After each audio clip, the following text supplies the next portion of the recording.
සුබ දවසක් මගේ යාළුවන්ට මේ වීඩියෝ එක අද අරන් ආවේ හදිස්සියෙම මගේ ෂෝට් වීඩියෝ එකකට AI වීඩියෝ එකක් කියන වීඩියෝ එක තමයි මම මේ අද දැන් මේ අරගෙන ආවේ.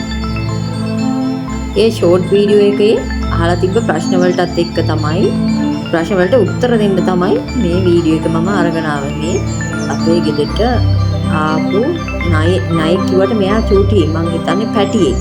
මොනරු ඇවිත් ගිහිල්ලා විනාඩි 10කට විතර පස්සේ තමයි මෙයා ආවේ. මේ ඉස්සෙල්ලා පෙනුණු තැන යට තියෙන්නේ කළු ගල් ගොඩක් ස්ලැබ් එක යට තියෙන්නේ. ඒ ඇතුලේ ඉඳලා තමයි මේ අවුව වැටෙද්දි මෙයා එළියට ආවේ.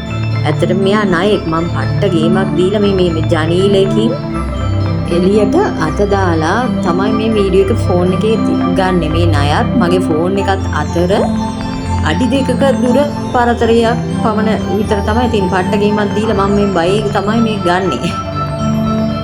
ඉතින් මේ වීඩියෝ එක AI කියපු නිසා තමයි මම මේ ලොන් වීඩියෝ එකක් විදිහට මේ වීඩියෝ එක ඔයගලන්ට ගෙනාවේ. ඉතින් මොනරෝ ඉන්න තැන් වලට සර්පයෝ එන්නේ නැති කතාවක් තමයි මමත් අහලා තියෙන්නේ.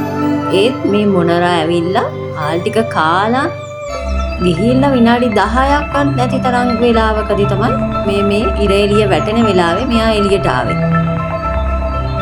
ඉතින් එයාට හිරිහැරයක් කරේ නෑ අපි. එයාට යන්න ඇරියා. අහිංසක සත්තුනේ. ඒත් අපිත් පරිස්සම් වෙන්න ඕනි. අපේ ගෙදරත් පුතාලා දෙන්නෙක් ඉන්නවා. ඒ දෙන්න හැමතිස්සෙම මේ මිදුලේ තමයි සෙල්ලම් කරන්නේ. කොහොම වුණත් මේ වීඩියෝ එක ගෙනාවේ අර AI කියපු නිසා. මෙයා පුංචි නයි පැටියෙක්. එයාටත් කරදරයක් අපි නොකලේ නැති නිසා අපිටත් කරදරයක් කරන එකක් නෑ කියන විශ්වාසයෙන් ඉන්නවා සහ අපි පරිස්සම් වෙනවා. ඉතින් ඔයාලත් පරිස්සමෙන් සතුටින් ඉන්න. සුබම සුබ දවසක්.